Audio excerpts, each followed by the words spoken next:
कहानी की शुरुआत में हम कुछ कुंफू योद्धाओं को पक्षियों की तरह उड़ते हुए देखते हैं। इस लड़के का नाम ली है जो अपनी प्रेमिका लीसा के करीब आते हुए मजे में उड़ रहा था, लेकिन ये सब तो वो सिर्फ सपने में देख रहा था। लेकिन जल्द ही ली का ये सपना टूट गया। दरअसल वो खुद को एक महान कुंफू मास्टर के रूप में सिर्फ इमेजिन ही कर सकता था, क्योंकि असलियत में तो उनके पूरे क्लैन में वो सबसे कमजोर था। अचानक उसे ख्याल आया कि पूरे क्लैन के दोपहर के खाने का समय हो गया है और उसे ही पूरी तैयारी करनी है। 10 साल पहले किंग यांग स्कूल, जो कि एक बहुत महान कुंफू का स्कूल है, उन्होंने उसे एडमिशन दिया था। जाओ ने कोशिश की कि वो मार्शल आर्ट सीख कर दूसरों से बेहतर बन जाए, लेकिन वो बाकी स्टूडेंट्स के मुकाबले में बहुत कमजोर रह गया। कुंफू से बेहतर उसके हाथ खाना बनाने में चलते थे। इसके बाद वो जल्दी जल्दी अपने मास्टर और साथी स्टूडेंट्स के लिए खाना पकाने लगा, और जैसे ही खाना तैयार हुआ तो उसने सबको आवाज दी। खाना मेज पर पहुंचते ही उसके साथियों ने मस्ती करते हुए उस पर झपट्टा मारा और आपस में लड़ने लगे। इन स्टूडेंट्स की पावर का हिसाब लगाने के लिए इतना ही काफी था कि उनमें से एक ने खाने को हवा में ही रोक दिया। थोड़ी देर बाद मास्टर की पत्नी सुरु आई और उसने हमला करके उसे जमीन पर गिरा दिया। फिर जब मास्टर की एंट्री हुई तो सभी एकदम डिसिप्लिन में शांति से बैठ गए।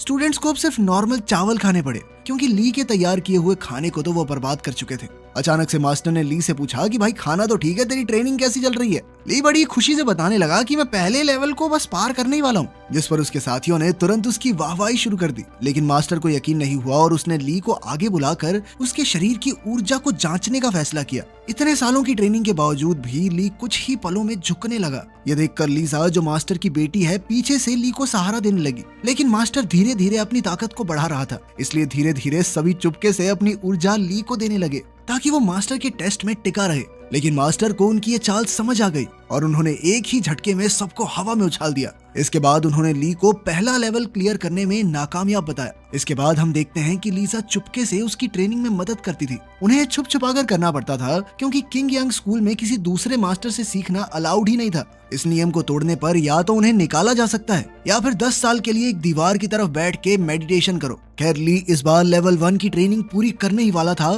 कि तभी अचानक उसके गले में पहने हुए लॉकेट में से रोशनी निकलने लगी और अचानक से वो नीचे गिर पड़ा। लीसा ने बताया कि उसे ऐसा महसूस हुआ जैसे ली के शरीर के अंदर दो ताकतें आपस में लड़ रही हों, पर दोनों ने ही इस बात पर ज्यादा ना सोचते हुए आगे बढ़ने का फैसला किया। ली ने बताया कि 10 साल पहले उसके माँ बाप को डीमन किंग ने मार डाला था। उस हमले में उनका पूरा गांव तबाह हो गया, जिस पर लीसा ने सोचा कि अगर वो उसे उसी जगह पर ले जाए तो शायद उसका मन हल्का हो सकता है। असलियत में बिना परमिशन लिए वो स्कूल को छोड़कर बाहर नहीं जा सकते थे, लेकिन उन दोनों ने इस बारे में थोड़ा सोचा और चुपचाप वहाँ से खिसक लिए। वो जल्द ही उस सुनसान गांव में पहुंचे। वहाँ पहुंचते ही ली को उस दिन की याद आई जब पूरा गांव नष्ट हो गया था। ली और उसका दोस्त जिन यू घर लौट रहे थे कि तभी उन्होंने पूरे गांव को बिजली और तेज रोशनी से घिरा हुआ देखा। तभी अचानक उनके सामने से मुखौटा पहने हुए एक आदमी गांव के सबसे ताकतवर मार्शल आर्टिस्ट का पीछा कर रहा था। ली और जिन यू इस लड़ाई के बीच में फंसकर बेहोश हो गए। जब ली को होश आया तो लड़ाई अब भी चल रही थी। वो आदमी जिसने मुखौटा पहना हुआ था हार रहा था, लेकिन तभी उसने ली को वहां खड़े देख लिया। उसने ली पर हमला करके उसके कपड़ों में एक जहरीला कीड़ा छुपा दिया, और जैसे ही उनके गांव का वो ताकतवर योद्धा उसे बचाने के लिए आया तो ली को पकड़ते ही उस कीड़े ने उस योद्धा को काट लिया। लेकिन उस कीड़े का जहर भी मास्टर को मार नहीं सका, बल्कि उन्होंने उस शख्स को पीट कर भगा दिया। एक जोरदार धमाके के बाद ली और जिन यू ने जब गांव में लौटकर देखा तो उनको सभी लोग मरे हुए मिले। दुख के मारे वो दोनों रोते रहे। थोड़ी देर बाद ली का मास्टर अपनी बेटी लीसा के साथ वहां आया और उसे अपने साथ ही ले गया। इस दौरान किंग यांग स्कूल में सारे 7 मास्टर मिलकर आपस में एक मीटिंग कर रहे थे। हर 60 साल बाद सारे मास्टर अपने स्टूडेंट्स के बीच एक कंपटीशन रखते थे, ताकि ये तय किया जा सके कि आखिर कौन सा मास्टर सबसे ज्यादा ताकतवर योद्धाओं को तैयार कर सकता है। इस कंपटीशन में जीतने वाले को महासेना नायक बना दिया जाता। किंग यांग स्कूल के नीचे एक पुराना दुश्मन बसा हुआ था और एक मास्टर को लग रहा था कि डीमंस अपनी संख्या बढ़ा रहे हैं, इसीलिए ये टूर्नामेंट एक तरह की ट्रेनिंग भी है ताकि सभी स्टूडेंट्स दुश्मनों से लड़ना सीख जाएं। इसके बाद हम देखते हैं कि कुछ स्टूडेंट लड़के छुपकर शाओजू क्लैन के स्टूडेंट्स, जो कि आमतौर पर लड़कियां ही होती थी, उन्हें ट्रेनिंग करते हुए देख रहे थे। वहाँ एक से बढ़कर एक लड़की थी, तो लड़कों ने तो गेड़ियां मारनी है, लेकिन सभी का ध्यान लड़कियों में से सबसे ज्यादा ताकतवर सूखी पर पड़ा।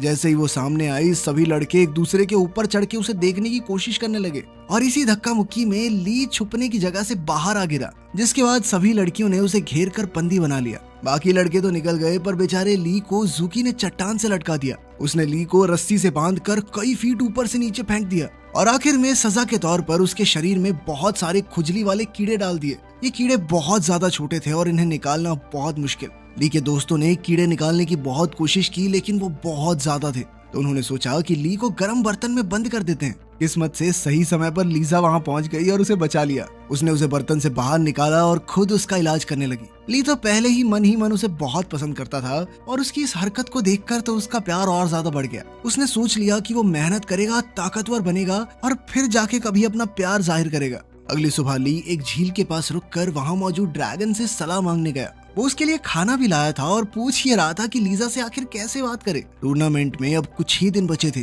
तो अब लीजा चुपके से अपने पिता के कुछ खुफिया स्क्रोल चुरा लाई, जो उसने ली को दे दिए ताकि वो जल्दी से ज्यादा ही ताकतवर बन जाए। वो तुरंत ट्रेनिंग करने लगा, पर जैसे ही वो ट्रेनिंग का पहला लेवल पार करने वाला था, दो अलग अलग मास्टर्स की आवाज उसके दिमाग में कुछ कुछ कहने लगी और उसके गले में वो ताबीज गर्म होकर उसे दर्द देने लगा। ये नेकलेस उसे 10 साल पहले मिला था, जब उस जहरीले कीड़े ने बूढ़े मास्टर को काटा था। तो मास्टर ने अपनी मौत से पहले अपना पूरा ज्ञान उसे दिया था। साथ ही उसने ये भी कहा था कि इस हार से जल्द छुटकारा पालो, लेकिन ली तो ये अब तक नहीं कर पाया। अब उसे शक होने लगा कि कहीं ये लॉकेट ही तो मुझे ट्रेनिंग पूरी करने से रोक तो नहीं रहा। जिसके बाद उसने इस लॉकेट को फेंकने का फैसला किया। वो सबसे ऊंची चट्टान पर गया और अब वो लॉकेट फेंकना चाहता था, लेकिन एक बंदर उसे छीनने के लिए वहां आ गया। ली तुरंत वहां से भागा, लेकिन बंदर उस पर लगातार पत्थर फेंकता रहा। अंत में ली नदी में गिर गया। वो ऊपर तैरने लगा, पर पत्थर उसे और गहरा खींच रहा था। नीचे कुछ रहस्यमयी सी चमकती हुई रोशनी दिख रही थी, लेकिन जाने से पहले पत्थर ने अपनी दिशा बदल दी और उसे वापस ऊपर ले आया। बंदर ने वो लॉकेट चुराने के लिए उसके हाथ पर काट लिया, जिसके बाद ली ने उसे दूर धकेल दिया। जैसे ही ली का खून उस लॉकेट पर लगा तो झील के नीचे से एक छड़ी बाहर आई। आसमान में अंधेरा छा गया और अब वो छड़ी हवा में तैर रही थी। ली के गले का वो लॉकेट अब अचानक से दोबारा बहुत ज्यादा गर्म होने लगा, जिसके बाद जल्द ही वो जाकर छड़ी के साथ पूरी तरह फ्यूज हो गया, मानो ये हमेशा से एक ही चीज हो। सभी सातों मास्टर आसमान को इस तरह देखकर हैरान रह गए। वो समझ गए थे कि ब्लड सकिंग पर्ल नाम का एक खतरनाक हथियार फिर से जाग उठा है। ये ब्लड सकिंग पर्ल असल में डीमन किंग का हथियार था, जो उससे छीन कर कहीं कैद कर दिया गया, और तभी से डीमन किंग उसे ढूंढ रहा है। अब जब ये छड़ी फिर से प्रकट हुई है, तो हो सकता है कि वो धरती से बाहर आकर इसे हासिल करने की कोशिश करे। इसके बाद छड़ी अचानक से ली के पास चली गई। उसने बंदर को बचाया और वहां से जाने ही वाला था कि तभी मुखौटा पहने हुए एक औरत आई और छड़ी छीनने की कोशिश करने लगी। ली को ज्यादा लड़ना तो नहीं आता था, लेकिन वो उस लड़की को जैसे तैसे संभालता रहा, जब तक जूकी और लीसा ने वहां पहुंचकर उस अजनबी को भगा नहीं दिया। थोड़ी देर बाद जब ली लीसा को सब कुछ समझा रहा था, तो उसने देखा कि काटने का निशान उसके हाथ से गायब हो गया। उस रात वो अजनबी औरत एक बार फिर से ली के कमरे में वो छड़ी चुराने आई, लेकिन मुसीबत तो तब शुरू हुई जब वो छड़ी लेकर जाने लगी। छड़ी अब न जाने कैसे अपने नए मालिक से चिपक चुकी थी, जिसके बाद लड़की ने सोचा कि इसको मार के छड़ी हासिल कर लेती हूँ, लेकिन छड़ी ने ली की रक्षा करते हुए उस लड़की को बेहोश कर दिया। अगली सुबह ली उसे अपने बिस्तर पर देखकर घबरा गया। वो उलझन में था, लेकिन उस औरत ने कहा कि तुमने मेरे साथ कल रात को सब कुछ कर लिया, अब मुझे कम से कम ये छड़ी तो दे दो। ली उसकी बातों में आकर वो छड़ी देना चाहता था, पर छड़ी हर बार उसके पास वापस आ जाती।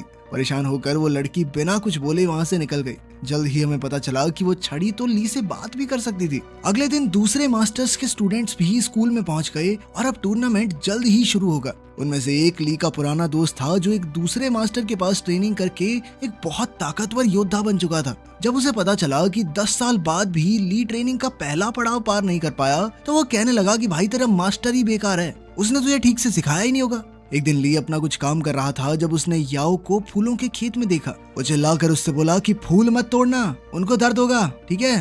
तभी अचानक बहुत से घुड़सवार योद्धा वहां पहुंच गए। लड़की ने ली को गिराकर उसे चुप रहने को कहा, और जब वो नहीं रुका तो उसे चूम लिया। उनके जाने के बाद याओ उसके आसपास छड़ी ढूंढने लगी, पर ली ने कहा कि मैं तो उसे घर छोड़ के आया हूँ। जिसके बाद उसने ली को चांटा दिया और वहां से चली गई, लेकिन छड़ी अपने आप ही ली को बचाने के लिए उसके पास आकर खड़ी हो गई थी। बाद में जब ली अपना काम करके स्कूल में वापस पहुंचा, तो उसने लीसा को एक दूसरे स्टूडेंट के साथ चिपका चिपकी करते हुए देखा। लीसा ये भी नहीं जानती थी कि ली उससे प्यार करता है, तो वो अनजाने में उसके सामने ही अपने प्रेमी की बातें करती रहती। मेरा बॉयफ्रेंड तो ऐसा है, वो ऐसा है, वो ऐसा करता है, ऐसा करता है। ली चुपचाप उसकी बातें सुनकर मुस्कुरा तो रहा था, लेकिन अंदर ही अंदर बेचारा टूट रहा था। अपना गुस्सा निकालने के लिए वो पास की एक चट्टान पर जाकर जोर जोर से चिल्लाने लगा, लेकिन उसके दोस्तों ने उसे सुन लिया, जिसके बाद वो शर्म के कारण वहां से भाग गया।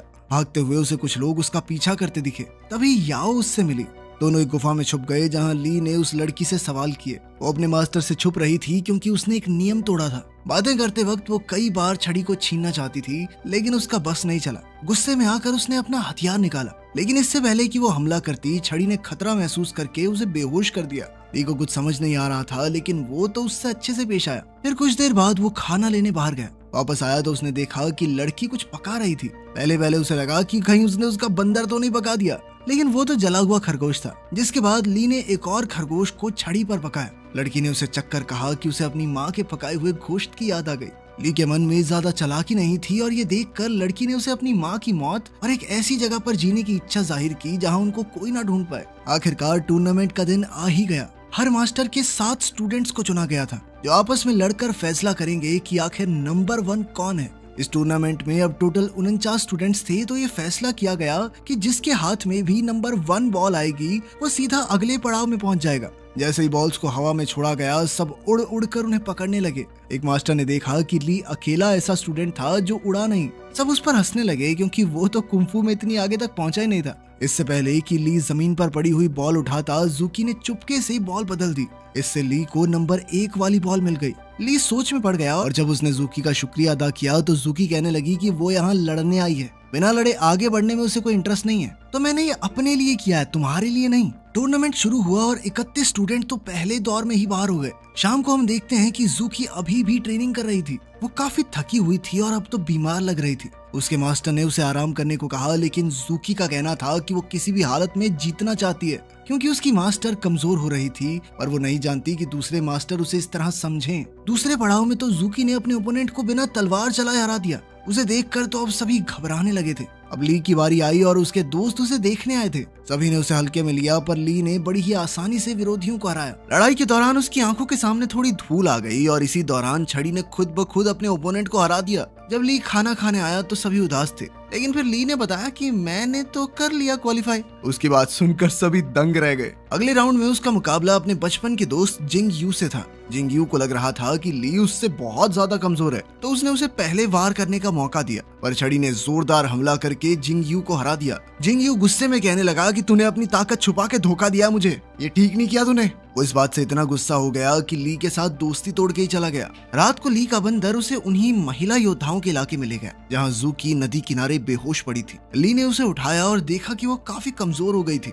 उसने जूकी को सलाह दी कि टूर्नामेंट छोड़ दो, पर जूकी ने कहा कि वो किसी भी हालत में इस टूर्नामेंट को जीत कर ही रहेगी। अगले दिन सभी स्टूडेंट्स और उनके मास्टर्स ली और जूकी के फाइनल मुकाबले के लिए जमा हुए, लेकिन आज ली के पास अपनी छड़ी नहीं थी क्योंकि कल जिंग यू के गुस्सा करने के बाद उसे बहुत बुरा लगा और उसने छड़ी को ही फेंक दिया। छड़ी के बिना ली शुरुआत में ही बहुत घायल हो गया, लेकिन जब जूकी ने उसे सरेंडर करने को कहा तो वो नहीं माना। वो अपनी आखिरी सांस तक लड़ने को तैयार था क्योंकि सभी लोग हमेशा उसे नाकारा समझते थे। टूर्नामेंट को खत्म करने के लिए जूकी ने अपनी तलवार निकाली, पर अचानक से छड़ी लौट आई क्योंकि वो अपने मालिक को मरते हुए नहीं देख सकती थी। छड़ी को छूते ही ली के घाव तुरंत ही भर गए। इसके बाद छड़ी एक के बाद एक जूकी पर जबरदस्त हमले करने लगी, पर ली ने जूकी की नाक से खून बहता देखकर उसे रोक दिया। उनकी इस लड़ाई के बीच में डिमोनिक क्लैन वहां पहुंच गया। कई सारे स्टूडेंट्स एक बच्चे की चीख सुनकर जंगल की तरफ गए, लेकिन वो डीमंस का बिछाया हुआ एक जाल था। एक पपेट मास्टर ने उन्हें अपने काबू में करके एक दूसरे को मारने पर मजबूर कर दिया।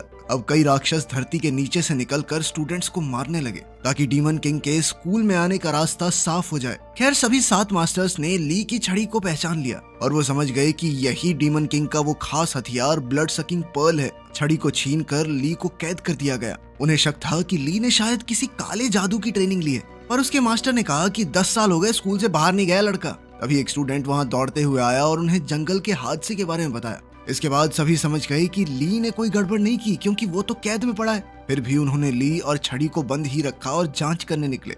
याओ मौका देखकर ली को छुड़ाने के लिए पहुंची, लेकिन वो वहां से भागना ही नहीं चाहता था क्योंकि उसे डर था कि अगर वो भागा तो सारा इल्जाम उसके ऊपर आ जाएगा। लेकिन फिर याओ को उसे बेहोश करके वहां से ले जाना पड़ा। छड़ी ली को बचाने के लिए सामने आई तो याओ ने उसे समझाया कि मैं तेरे मास्टर को कुछ नहीं कर रही, मैं तो उसे बचाने आई हूँ। जिसके बाद छड़ी भी याओ की मदद करने लगी, लेकिन याओ झूठ बोल रही थी और वो उसे अपने पिता के पास ले गई जो डीमन मास्टर निकला। डीमन मास्टर ने ली को देखते ही हमला किया, लेकिन याओ ने बीच में आकर अपने पिता का मुकाबला किया। वो चाहती थी कि उसके पिता ली को सिखाएं ना कि मार डालें। उसने ली को बचाने की कोशिश तो की, लेकिन वो अपने पिता की शक्ति के सामने ज्यादा देर टिक नहीं पाई। ली अकेला था तो उसने अपनी छड़ी पर ही भरोसा रखा। वो सभी 7 मास्टर्स के वहां पहुंचने तक डीमन मास्टर का मुकाबला करता रहा। डीमन मास्टर बहुत ज्यादा ताकतवर था और उसका मुकाबला करने के लिए 7 मास्टर्स ने अपनी शक्तियों को जोड़कर हमला किया। ली अपने मास्टर्स की शक्ति को देखकर हैरान रह गया, क्योंकि उन्होंने वही बिजली वाला हमला किया था जिसने कभी उसके गांव को तबाह कर दिया था। उसे समझ आया कि इन मास्टर्स में से ही एक ने उसके गांव को तबाह किया है, लेकिन यह अभी पार्टी बदलने का टाइम नहीं था। अपने मास्टर्स को मुसीबत में देखकर उसने उनकी मदद की। इस दौरान उसका शरीर दोनों तरफ की ऊर्जा को खींचने लगा, अच्छी भी और बुरी भी। इससे वो कब नौसिखिए से एक अलग ही लेवल पर पहुंच गया, पता ही नहीं चला। डीमन मास्टर तुरंत ही समझ गया कि ली कोई आम इंसान नहीं है। उसके शरीर में 3 अलग अलग तरह के कुंफू थे। उसने चेतावनी दी कि ली की ताकत इस स्कूल की बर्बादी का कारण बनेगी, और अचानक वहां से गायब हो गया। मास्टर्स घबरा गए और सोचा कि ली को मारना होगा। उसने अपने मास्टर्स को अपने ऊपर हमला करते हुए देखकर धोखा महसूस किया। अब वो इतना ज्यादा ताकतवर था कि चाहे तो उन सभी को तबाह कर दे। वो अपने मास्टर पर जानलेवा वार करने ही वाला था कि तभी लीसा बीच में आ गई और अपने पिता को बचाने के चक्कर में वो घायल हो गई। लीसा बहुत ज्यादा घायल थी, लेकिन फिर भी उसने हाथ बढ़ाकर ली को अपने आप को पहचानने को कहा। ली होश में तो आ गया, लेकिन बेचारी लीसा मर चुकी थी। इस मौके पर जूकी की मास्टर ने उसे ली को मारने को कहा। जूकी हिचक तो रही थी, लेकिन फिर भी उसने अपनी मास्टर का कहा टाला नहीं। पहला हमला ली के साथी ने रोक दिया और दूसरा उसके मास्टर ने रोका, जो ली से कहता रहा कि जल्द से जल्द यहाँ से निकल जाओ और फिर कभी वापस लौट कर मत आना। तीसरी बार हमला करने के लिए जैसे ही जूकी आगे बढ़ी तो उसे याद आया कि ली ने उसकी जान बचाई थी, तो अपना एहसान उतारने के लिए उसने ली को जाने दिया। ली घायल याओ को उठाकर उड़ गया, उससे यह वादा करते हुए कि वो उसे एक ऐसी जगह ले जा रहा है जहाँ उसे कोई ना ढूंढ पाए।